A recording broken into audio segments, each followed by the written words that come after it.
लग्नानंतर होईलच प्रेम मालिकेच्या आजच्या भागात आपण पाहतो काव्याला अनिशाचा फोन आलेला असतो.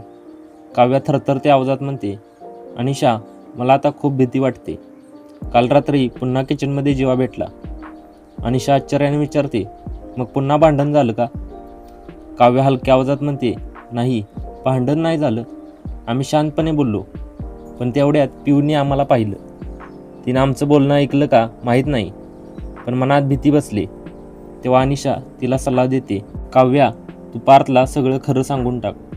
जे एक दिवस सांगावंच लागणार आहे ती आजच का नाही सांगत. क्षणभर शांत राहून काव्या ठरवते, ठीक आहे मी बोलते पार्थशी. काव्या पार्थसमोर उभी राहते आणि म्हणते, मला तुम्हाला माझ्या भूतकाळाबद्दल सांगायचं आहे. प्रत्येकाचं काही ना काही भूतकाळ असतो, चांगला वाईट आठवणींनी भरलेला. आपण लग्नाआधी बऱ्याच गोष्टी विचारल्या, पण भूतकाळ मात्र कधीच बोललो नाही.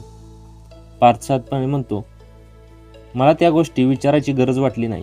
काव्या म्हणते, का? पार्थ म्हणतो, कारण मला भूतकाळाबद्दल बोलायला आवडत नाही. तेव्हा काव्या उत्तर देते, पण जर भूतकाळामुळे आपलं भविष्य प्रभावित होणार असेल तर हा विचार मनात येतोच ना. पार्थ थोडा कठोर आवाजात म्हणतो, तो विचार मनातून काढून टाकायचा असतो. काव्या हलक्या पण ठाम आवाजात म्हणते, हे बोलणं सोपं असतं पार्थ, पण करणं खूप अवघड.